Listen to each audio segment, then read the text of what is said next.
Қайырлы күн достар, бүгін сіздермен ауыр режимдегі 2-ші форманы тапсыратын боламыз. Ауыр режимде кім жұмыс жасайды, солар квартал сайын 2-ші форманы тапсыру керек. Ол жұмысшыларға және өзіне төленген әлеуметтік төлемдерді көрсететін форма. 2-ші форма бізде 1-ші квартал 2026-ны таңдаймыз.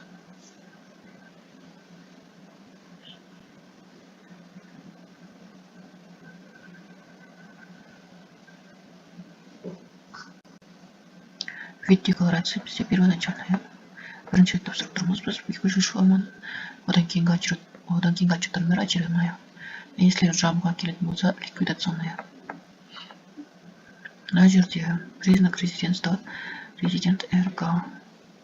Ал мына жерде отдельная категория налогоплательщика, налогового агента, плательщик единоплательщика дегендерден таңдайсыздар. Көбіне бұл жерде, если олар тек өзіне төленген төлемдер болса, бұл жерде ештеңе таңдамайсыздар. Ал упрощенка режимдегі 2-ші форманы тапсыратын кезде осыны таңдайсыздар. Упрощенкадегілер 2-ші форманы тапсыратын кезде осы Т пунктын таңдайсыздар. Сосын если собственное производство жаңағыдай ауыл шаруашылығындағы өндірілетін өнімдерді өзі шығаратын болса, мына жерде таңдайтын категория бар. Если океттеріңіз сондай болса, мына жерден таңдап аласыздар. Мына КХ тапсырып, КХ, если КХ болатын санса, осыны таңдайсыздар. А если океттеріңіз жаңағыдай өнімдерді өндіретін болса, осы бізге таңдайсыздар. Қазір бізге ешқандай нәрсесі келмейді, бізге тек ауыр режимде саудамен айналысады. Одан кейін численность работник, сіздерде работник бар ма? Ойбай, бізде работник жоқ. Работникіміз жоқ бізде. Тек өзімізге төлеген төлемдерді ғана көрсететін боламыз. Далее.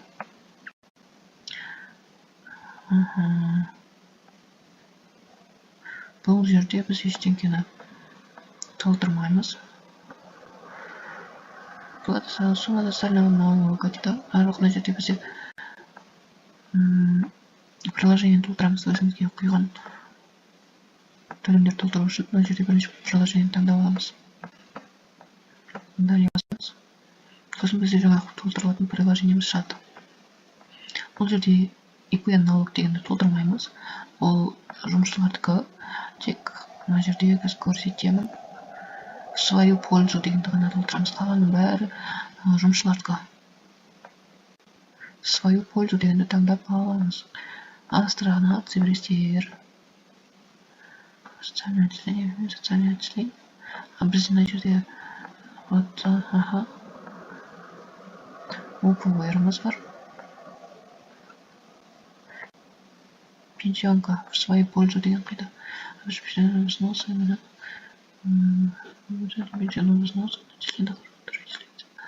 взносы работодателя.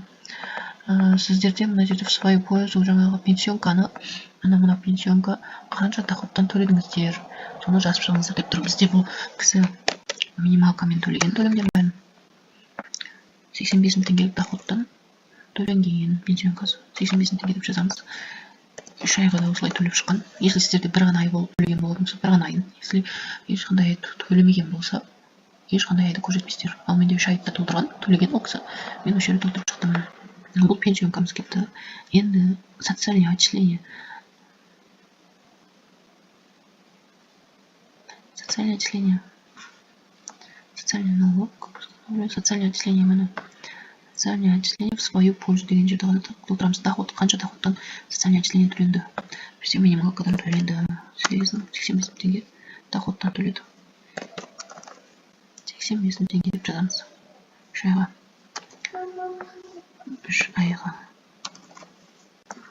Сосын медстрахование тоже в свою пользу деген таңдап аламыз. Мына жерде қарайсыздар. Осы главадан сіздер в свою пользу деген таңдап тауып аласыздар. Медстрахование в свою пользу 85 мың теңгелік доходтан төленген деп. 85 мың теңге. Сосын далее басамыз. Бұл жерде енді расчетные показатели. Мына жерде пенсионканы сумма қанша суммадан төледім, қанша сумма төледім, соны жаз деп тұр. Жаңа біз доходты көрсеттік қой, бұл жерде енді қанша теңге төлегенімізді көрсетеміз. 8,5 теңгеден төледік. Минималкамен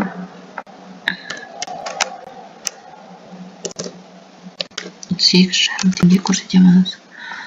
Одан кейін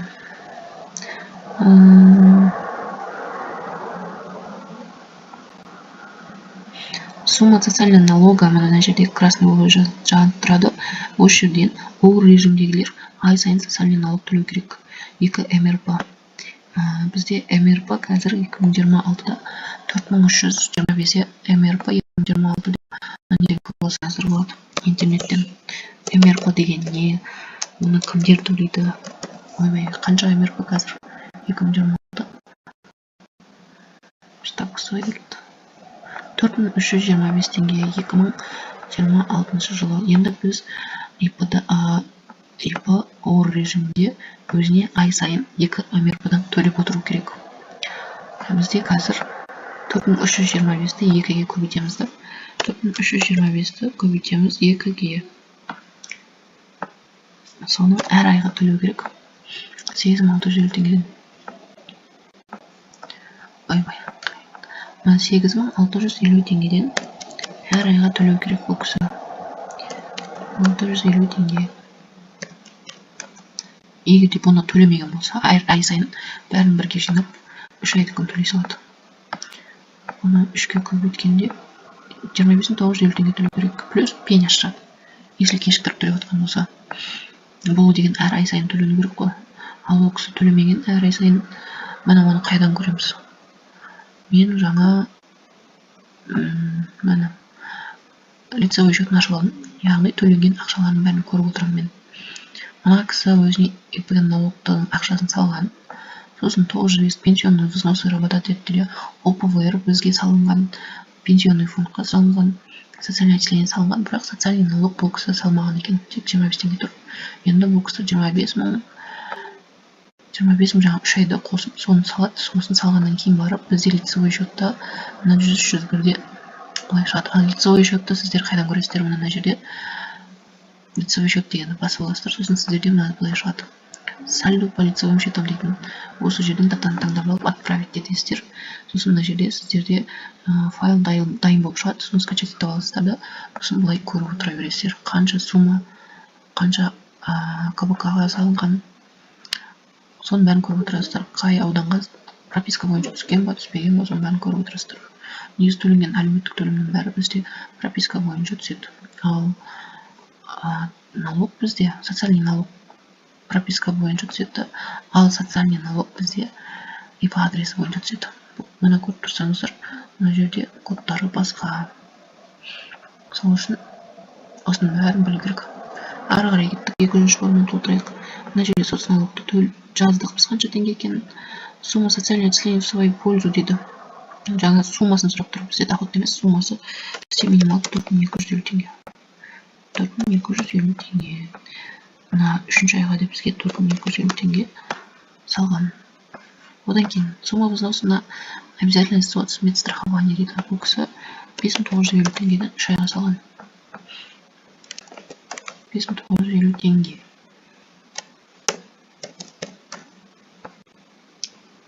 Енді мына жерде жаңағы ОПВР-іміз төлейміз, жазамыз. ОПВР бізде 2026-да 3,5%, 85 теңге доходтан 3,5% 2975 теңге шығады. 2975 теңге. Мына 3,5% 2975 теңге шықты. Ол кісі 2975 теңге салған. Салған ба, салмаған ба көріп аламыз. 2975 теңгеден 8925 теңге тұр. 3 айы 8925 теңге түскен міне. Бұның бәрін негізі ЕГОВтан выписканы бүйтіп алып көресіздер ғой. Мен бұның бәрін көріп шықтым. Соларды жазып отырмын енді. Оларды лицевой счеттан да бір қарап аласыздар. Полный налог шығарыпсына түспеді ме. Сосын мына жаққа отырғызасыздар. 2925 теңге. Осылай отырғызып шығасыздар. 2925 теңге. Олды өзімізге төленген төлемдерін бәрін отырғыздық. Мынау бізде ОПВР, медстраховка, социальное отчисление, соцналогымыз, мынау пенсионкамыз бәрін отырғыздық. төленген төлемдердің бәрін. Сосын мына жерде 2026 жылы көбісінде прописканы қате көрсетіп жатады. Прописка бойынша мына жер көрсетесіздер. ИП-ның адресі бойынша мына жерге көрсетесіздер. Мына код орган государственных доходов ИП налог и соцналог бойынша біз ИП адресіне төлейміз. Сол үшін бұл жерде ИП местонахождение, ал место прописки дегенді көрсетесіздер. Оны қайдан көреміз? Мына жерде посмотреть профиль деп асты жағына түссеңіздер. Мына отырады. По местному нахождению 6008 6008 0903 0903 бізде Жамбылский район. Мынаны көре салайық. 0903-ке түскен ба бәрі? 0903-те тұр. Мына жерге галочка қоямыз. Проверить. Ошибку не обнаружено дейді. Ол сформировать отчет етіп отчетты исполнениемен қол қойып жіберетін болады. Былтырғандарыңыз бір көріп алыңыздар. Бізде 2026 бірінші кварталына первоначальный отчет. Бізде жұмысшы жоқ, 0 көрсеттік бәрін. Мына қандай доходтан төленді бәрі, доходтарды көрсеттік. Пенсионкамыз мынау соцналогымыз, мынау 4250 теңге социальный отчислениеміз, мынау медстраховкамыз, ал мынау ОПВР бәрін отырғызып шықтық. Енді подписать и отправить етеміз.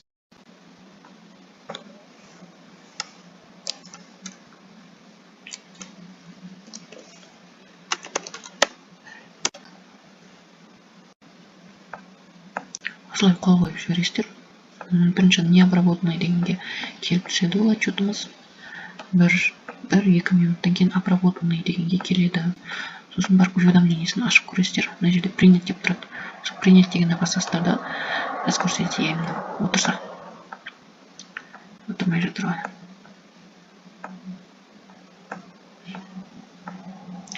Мына енді обработанный болды. Принять етілді. Принять дегенді басамыз да мына жерде уведомлениесін көреміз. Обязательно. Мына прием документа принять деп тұр. Бұл приняттан кейін сіздер тағы 5 минуттан кейін көресіздер. Мына жерде разнесена деп жаңағы отырғызған суммамыздың бәрін жаққа астына графикке түседі. Ол разнесена деген біздің отчетымыз отырды деген сөз. Мынау қабылданды болып тұр. Қазір разнесена деген шықса, суммаларыңыз бәрі отырды деген сөз. Если кабинет тез шығады, тез отырады. Қазір ойланып тұр біраз. Осылай көріп отырсыздар 1-2 минут сайын. Мына жерде разнесена болу керек. Көрсете салайын десем бұл да істемей тұр ғой. Мына мынау жаңа толтырған формамыз, соның уведомлениесі қабылданды ма жоқ па, соны мына жерде көруге болады. Әлі бар дейді. Қазір мен 200 форманың нулевой отчетымды тапсырамын осы кісіге. Оны да видео сала саламын.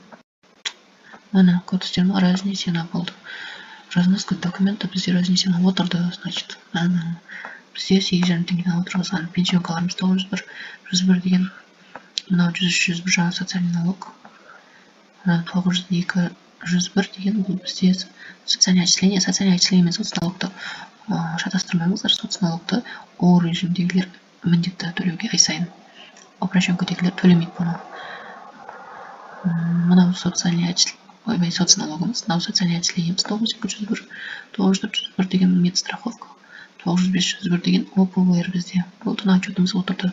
Енді бұл жаңағы суммаларды қайдан көреміз отырған, жаңа ақшалар алынды ма, алынбады ма? Мына ақшалар бар еді, біз лицевой счетты осылап отырғыздық біз. Бұл ақшалар алыну керек енді. Оны біз лицевой счеттан басынан алып көреміз. Біздің счетымызда. Отправить етеміз. Мына жерге в обработке болып тұр. Обновление жасасаңыздар, кейде сразу осылай шығады, кейде кабинет істемей тұрған кезде күтесіздер оны қайта обновить етіп. Скачать етеміз. Ана скачать етілді. Көреміз. Ана бізде пенямыз шықты. Медстраховка кешігіп төлегенге оған 100 теңге салынады минимум. Пенсионкаларымыз бәрі отырды. Және соцналог жағына төлемеген еді ғой. Осы мен салып шықты. Мынаны төлеу керек енді. Сосын пеняларын төлеп шығады. Болды, осылай бір тексеріп аласыздар. Соцналогты төлеген кезде мына обязательно мына жерге қарайсыздар. Мына КГД-ға төлеу керек. Мына бұрынғы адресіне емес, мынаған төлеу керек. Соған төлетіп аласыздар. Болды. Пеняларын бір тек төлетеді 100 теңгеден. И соцналог төлейді.